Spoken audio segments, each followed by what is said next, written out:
TTB Music Podcast.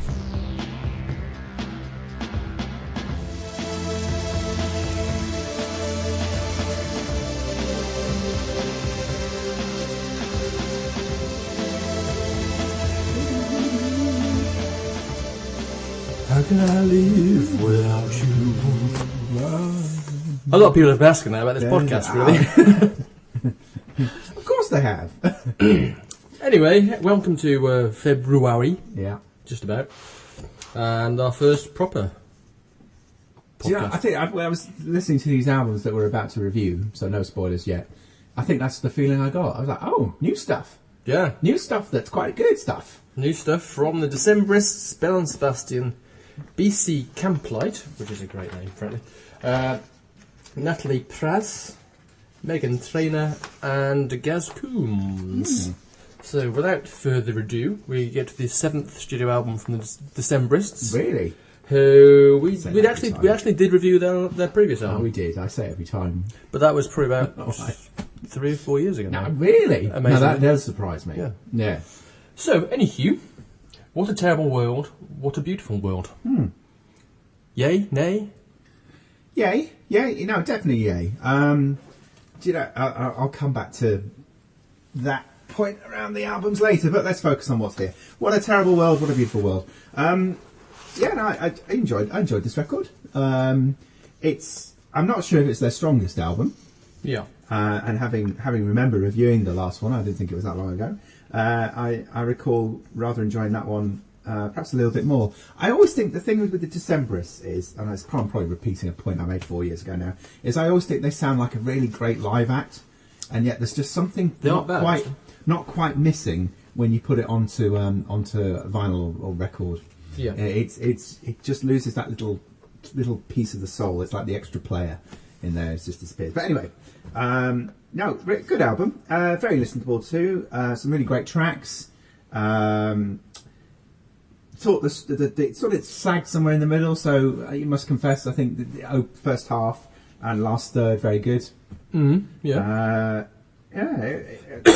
It's hard to sort of quantify on each track really, because there's so much good stuff in here. Why don't you jump in at this point, and I'll jump right back in. Okay, I was kind of underwhelmed first couple of listens in fact to this album, and I was thinking, oh, that's a shame, because I have grown to like them as a band after being a bit kind of when they first came on the scene. Yeah. Was kind of turned on to them a bit more into this to give them a second chance by one of our erstwhile occasional listeners, hello Jen, who described this as a return to form on the weekend. So she clearly thinks this is them heading back in the right direction. Yeah. And I think it has a great opening track. I mean, the single addressed his audience, which is one of those classic ironic songs about bands and fans. I really like the kind of line in it says, "We're aware that you cut your hair in a style that our drummer wore in a video," kind of thing, that kind of amusing thing. Although it has a kind of element of a closing track about it, the way it kind of builds, and you can imagine it being the end track of a record. And what I did like about the record is that it seems his songwriting has more of a simplicity to it on this particular record than on previous ones, and there's less speaking about kind of times of yore and olden times, which and is good. maidens and stuff like that, and more about kind of Because that was very 2012. what's kind of going on in his life now, if you'd like. Yeah. So it was definitely a grower for me. I think the album starts terrifically. Yeah. So the first half, as you say, is really, really good. Particularly like the single "Make You Better." I love the line in that, "We're not so starry-eyed anymore, like the perfect paramour you were in your letters." I think that's a great line. Then you have two cracking mellow songs, if you like. Lake Song, which is a very Al Stewart, Nick Drake acoustic kind of number, and it went with the last time I mentioned Al Stewart and Nick Drake in this particular podcast, and followed up by a really lovely acoustic song, "Till the Waters All Long Gone," which is just one of the standout tracks from the album. cracking track. Yeah. And "The Wrong Year," which has a great riff in it, great bit of accordion. So whilst you were saying it kind of sags in the middle and gets better at the end. Well, I'm not going to necessarily disagree, but however, I think my only criticism of the album is that it does feel slightly too long. And maybe that's because there's an element of sameness about the sound, if you like. Yeah, maybe. So it comes in at kind of 14 tracks, and I would have said 10 would have been fine. See, I quite like the final 3 tracks in particular. I know. By this point, you're probably thinking, "Oh, when will this album end?" But actually, I really enjoyed that. And 12, 17, 12. I think I must be the only person that picked this up. I don't know. Yeah, I get an echo, a resonance of "Wish You Were Here" by Pink Floyd in that. Do you know? Yeah. Yeah. I kept waiting for that sort of to kick in about halfway through. But yeah, I agree. Those songs aren't bad, and I wouldn't necessarily say that the final tracks are the ones I'd cut off the album. I'm just saying that for me, I think it would have been better if it had been kind of 10 tracks, 11 tracks rather than 14 tracks. Sure. But that's a very minor criticism. It is minor because I actually think overall it's a good album. Yeah, indeed. So we move on to Belle and Sebastian. I did write down which album this was of theirs, didn't I? Somewhere. Ninth, yeah. One of Scotland's finest. Still going. This is they made this album in America, but it still retains that kind of winsome kind of pop of their previous releases. That's always been very much a staple of their sound. So you've got, again, big helpings of Al Stewart, Nick Drake. Al Stewart bit coming through partly through Stuart Murdoch's voice, which is very similar to Al Stewart's. But also this time, bizarrely, kind of dubstar, Pet Shop Boys-y type stuff flowing in there as well, which I'm sure you'll mention as we go along. No. Opening 2 tracks, which I think is going to be a common theme for me, at least, in this podcast. Opening 2 tracks are brilliant and possibly the high point of the album for me. So that is, he says, forgetting what the opening 2 tracks are called, Nobody's Empire and Alley, which I think are both absolutely cracking tracks. And there's more kind of that, if you like, kind of music later on in the album. But just after those 2, you're thinking you're into a particular kind of style, particular kind of sound. Yeah. Then comes Party Line, which is kind of like, and you suddenly get the kind of electro bit of the album coming in, which first of all I thought it might be just one random track, which would have been very weird. But thankfully, you have Enter Sylvia Plath and Play for Today, which is I think one of the best tracks on the album. Sylvia Plath, I mean, that's a disco number. It is a disco number. That's brilliant. Which are very much in that electro kind of slant. But there are other. You've still got the kind of original kind of sound in there as well. So you've got Everlasting, which because it has that kind of almost kind of gypsy folk element to it, which bizarrely I could have imagined being a kind of entry for kind of Albania in the Eurovision Song Contest or something like that. And a perfect bit of acoustic loveliness, again, similar to the Decemberists on Ever Had a Little Faith, which I think is a beautiful song. I was less sure about Perfect Couples, which seemed to be kind of channeling Matt Bianco and early Spandau Ballet. And Power of Three, was it? I was less sure of that. That's about 4 tracks in. Yeah. Again, whilst I like the Musketeers and Sherlock Holmes references, it was a bit. Wasn't quite so sure kind about of cobbled, lyrically speaking. It was like here's an idea about how do I fit in as many. I was about to say threesomes, powers of 3 that I can reference. And again, similarly with the Decemberists, I think my main problem with this album is actually that it's too long. Yeah, I disagree actually. I think it's perfect length. I really enjoyed this record, and not just because of the overt Pet Shop Boys references that I can squeeze into this review. I thought it was a really, really strong record. They're not a band really that I've ever listened to at great length. Sure, I've heard Belle and Sebastian albums. Mrs. Pete is a big fan, but no, I really enjoyed this record. I thought there was some. It's that classic sort of British pop writing, sort of pop as folk, lyrically speaking, art that only Brits seem to do so well. Yeah, absolutely. You know, even in Atlanta, Georgia, where I believe this was recorded. I thought Enter Sylvia Plath, as I said, was just a stonking tune with the high energy tempo.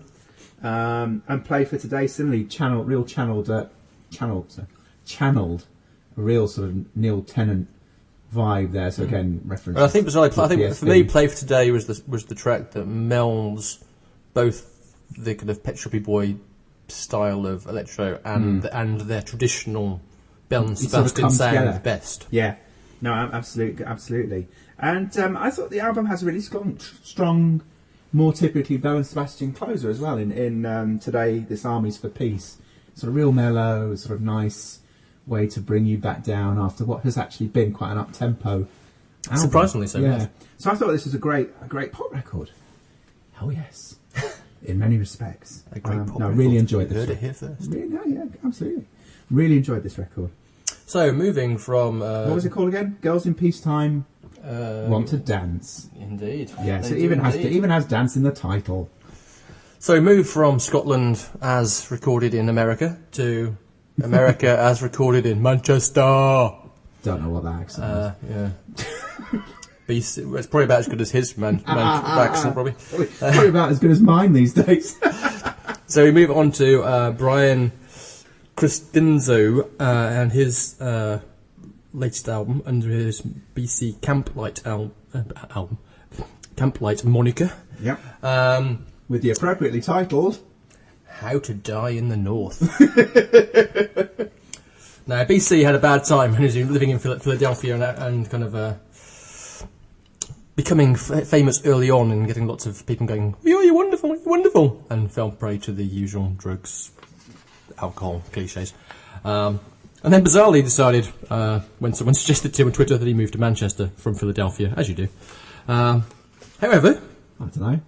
It seems to have worked. Post-industrial landscape and all that. Yeah, it does seem to have worked for me at least. And we have an album that is hugely 70s influenced. Yes. It's like a 70s influenced bag of tricks almost. Yes. You could say in style. Go on. And everything. Yes, and it's there are elements of Rundgren there. Yay! There are elements of Brian Wilson there. Elements of Jefferson Airplane versus the people there, and it's another classic, one of those classic Love Gone Wrong records, which we like so much in this podcast. And let's be honest, tend to be the best ones lyrically speaking. And it's just a lovely, great, fun record. Frankly, I really like this record, from the kind of lush 70s rock opening of. You Should Have Gone to School, right through to the kind of Nilsson power ballad, Does Anybody Fall in Love at the end, which should feel really, really cheesy, but actually, by the time I get to the end of the album, feels kind of wonderful and uplifting and want to get my lighter out and wave it in the air kind of thing. Just really love this album. It's got everything in it that kind of appeals to me about kind of 70s music. Yes. But all kind of just kind of thrown in the kind of mixer and kind of just thrown out. So, and it gets really bizarre. So if picking tracks around, you've got Thieves and Antigua, which is a kind of Beach Boys style surf pop song going along quite nicely, but with little hints of calypso. And you're thinking, oh, okay, this is cool. And then suddenly, out of nowhere, there's a mariachi band. And you're thinking, at what point in the recording of this record was they sat there thinking, the song's missing something. Yep. What's it missing? Mariachi. Yeah. And it's just bonkers, but I love it. And the album's full of that kind of strange thing. On Grim Cinema, for example, you've got another kind of surf pop type thing. But then it's also, by the same token, reminiscent of kind of Odelay era kind of Beck in parts. Just Because I Love You, which is a kind of ballad, and the track on it is pure Rundgren. Yeah. Very much like that.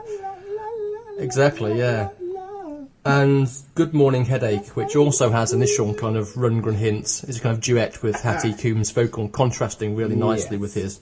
Although it kind of falls into kind of Queen towards the end, very briefly, in a bizarre kind of thing. So yeah, this, again, this is one of that album's first listen I was kind of unsure of. I agree, yeah.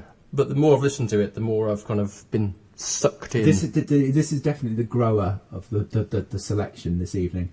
It was. I found it quite difficult on the first listen. I thought, I'm not entirely sure where this falls. But it's as you say, it's sort of halfway through that first listen, you think, oh wait a minute, I get it. Yeah.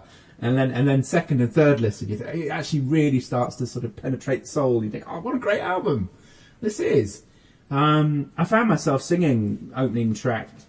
You should have gone to school quite a lot. You waddy waddy. It's got very catchy waddy waddy sort of thing going on underneath. And as you touched on some of the other tracks on there, but very almost popability of the era to which you're referring. It could have come from that era, and it could have been a very commercially successful album. I would hope that it is a commercially successful album now. And again, like the Belle and Sebastian album, has some really great lyrics. Yes, there are some quite funny. Some very funny lyrics. And it's so funny, you sort of touched on it. One of our favourite albums the last couple of years has been an album about heartbreak. And I just this is just yet another potential classic about heartbreak. Yes. It's just the mine of all good material. It is. Yes. So sing about things going right, it's usually quite dull. Yeah, but this is going very, very wrong, and it's going very wrong very beautifully. Great album. That's 2 great albums. That is 2 great albums. And 1 good album. So, we're only halfway through, and already we are... I'm already drawing up my 2015 top 10 list. Ahead of where we were about halfway through last year. Exactly. Yeah. So we move swiftly on then to Nathalie Prass. Self-titled album, which was apparently recorded 3 years ago, but is only now just seeing the light of day. That's interesting. Partly because I think it was money trying to get it released kind of thing. So it was produced by Matthew E. White, whose Big Inner album we actually reviewed a couple of years ago. And he owns Space Bomb Records, who actually put the record out. So he's the producer on it and stuff like that. Nathalie. Really enjoyed this album on first listen. When you listen to something repetitively, you start to reevaluate and sort of get absolutely. But on first listen, I really enjoyed this record more than I thought I would, because again, and we're going to touch on this in a moment with a couple more albums. Real sort of throwback sound to this one in this particular sense, a throwback to the 60s and early 70s. Yes. Of soul and that classic orchestral sort of backing sound that marks so many records of that period.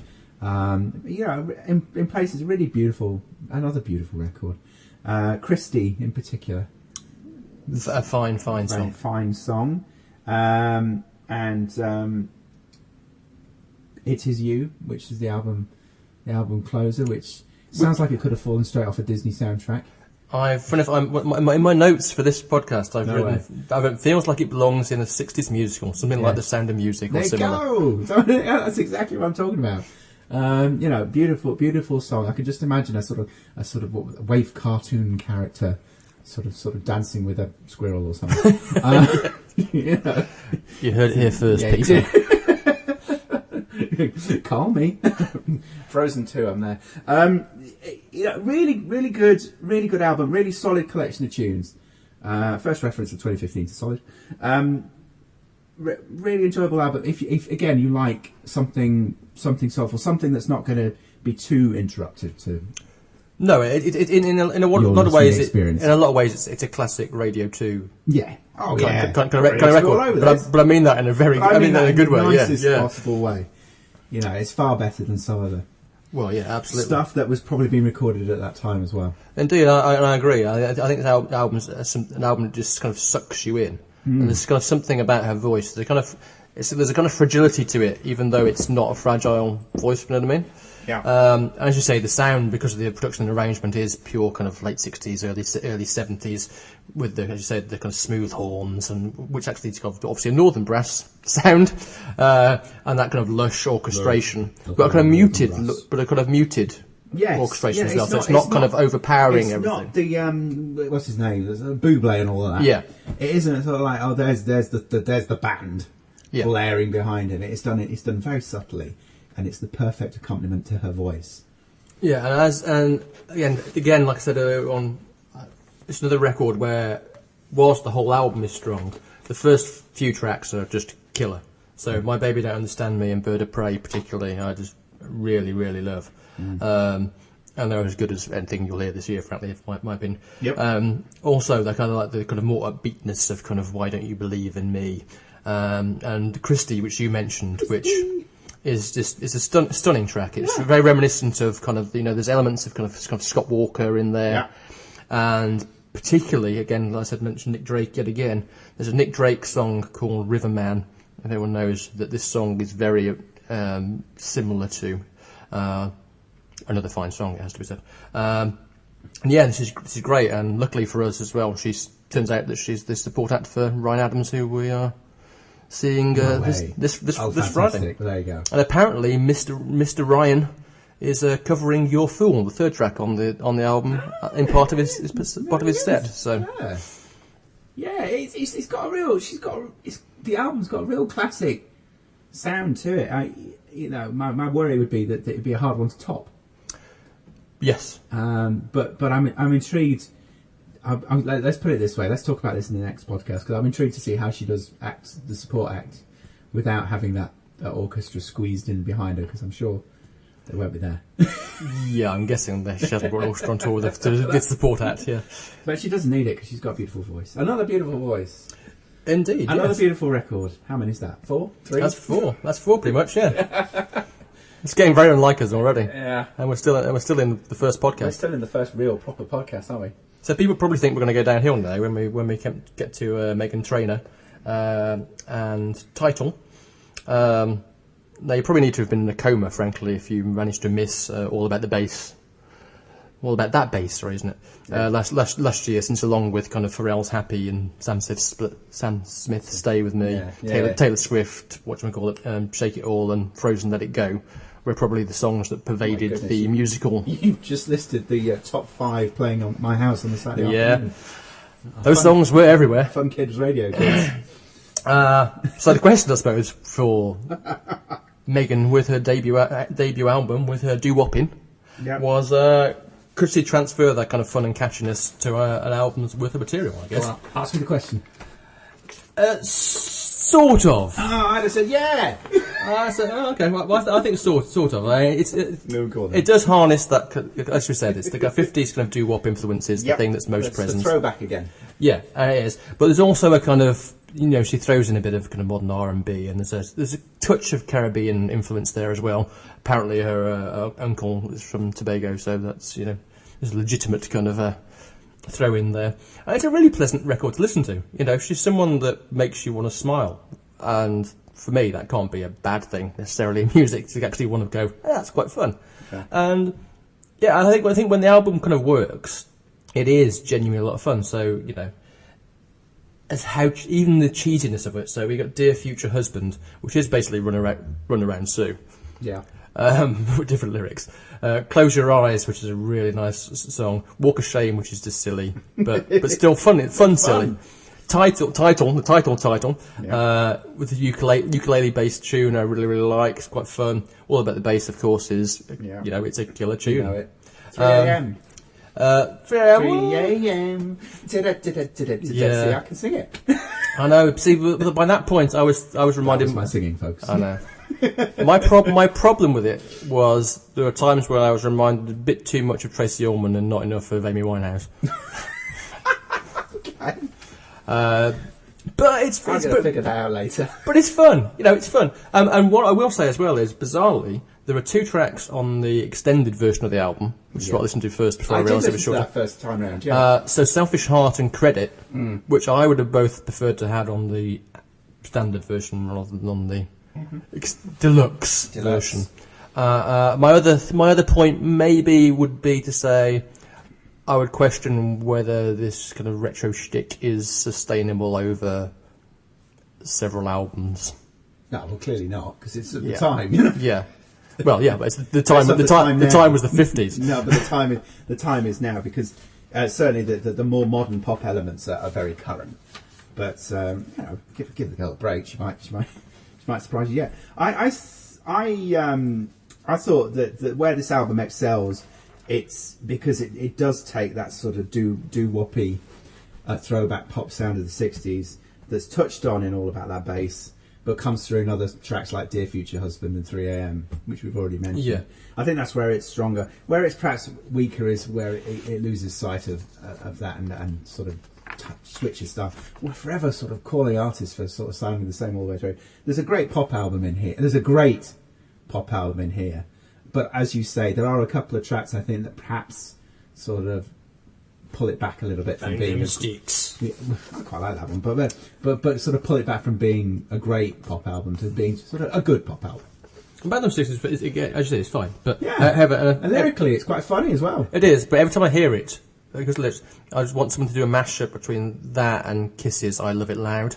Yeah, okay, yeah, yeah. So again, if anyone's out there, I was thinking if wants to do that, Mashup. great, yeah, Yeah, be worth it, really. yeah. No, it's a good album. And some funny lyrics. Yes, and funny. I said that. Funny lyrics. Yeah. Well, funny in credit. I did make a note one in credit when she said, "She should be thanking me and sending me flowers. I've taught him everything. He can now last for hours." Oof, a bit hard with the colour there. Indeed. Yeah. So, 5 down, 1 to go, and we end with Supergrass and Gaz Coombs. This is his second solo Is album. this your second? All right. Matador. Okay. Very good. Yeah. Final time I'll mention throwback this podcast, promise. All right. Yeah, because this clearly throws back to the 90s at times. But of course, why wouldn't it with the origin of Gaz? If you're an existing Supergrass fan, you're a previous Supergrass fan, you've been a Supergrass fan for God, nigh on 20 years. Yeah. Wow, that's depressing. It is, isn't it? Yeah. Let's bring it down for the last review. Then you'll enjoy this album. It's got some good stuff on it. There's some good indie rock tracks on here. Opener Buffalo, Oscillate, closing track Matador, and a couple of other things thrown in there that are sort of the quieter ones like The Girl Who Fell to Earth and the kind of weird Is It On. I say kind of weird, you know, the sort of sound effects and stuff. Yeah, well, that's 34 seconds, which is one of the highlights of the album for me. Yeah. So this is an alright album. Yeah. I can't. All right. All right. I see what you did there. You did set me up. You seeded that one in. Oh, funny. I wrote it. All right. I wrote it as the first thing here as well, and I didn't even get my own joke earlier on. Oh, brilliant. Oh. Yeah, it's an album that's not going to go set. It's an album that's not going to set the world alight, is it? And No. and unfortunately for Gaz, we're reviewing him when he's up against some really, really good records. Yeah. And it kind of, I don't know. I think so. I'm going to be nice to him and say that perhaps he's suffering from being up against the other albums in the podcast, but I don't know. It just seemed a bit overblown. Yeah, in places. Yeah. So he had the kind of elements of good tracks going on, and he was like thinking, "Oh, I'm doing a solo album now. Let's make this kind of let's put some strings in. Let's do this. Let's do that." And he's just thinking, "No. The good thing about your songwriting, is what made the debut Supergrass album good. Short, snappy, just in your face kind of stuff. Yeah, some of the tracks on here are longer. Yeah, so you get one would expect. so Detroit, it's a perfect example because it's not a bad song. No, it's not at all. But it just kind of it goes on longer than it should, and it's overworked, and I just kind of got a bit bored, really. Yeah, I think in any other podcast we'd have probably spent some more time going over this and be more complimentary. Yeah, and I guess the issue as well is like whilst I'm saying it's overblown, I mean the BC Camplight album is overblown, but in a good way. But in a good way, yeah. Yeah. So it's not just about being overblown; it's being overblown. So sorry, Gaz. Yeah, sorry. I really wanted to like this one too. Yeah. So basically, I'm going to say he's not the album of the podcast. Still a good album though compared to some. Well, compared to some of the ones we started off listening to at the start of last year, actually, it'd have been doing quite well. But it would. Sadly, I think this podcast we've already encountered possibly 2 or 3 albums that may actually appear in many of the end of year lists. I first went through this podcast and I thought, right, okay, there's 5 or possibly, if I'm being very kind, 6 that appear in my top 25 for the final end of the year. But there'll be 3 or 4 still in that top 10, I think, by the end of the year. I think there'll definitely be a couple fighting for the The title. Yeah. No pun, Yeah. Meghan. No pun. Hey, like you did there. The old M Chain reference. Yeah, no, definitely. Good podcast, that. Yeah, Go out and listen to all these albums. They're great. Indeed. Support, and then we'll be support back. music and such. We'll be back next month with some more good stuff. Maybe.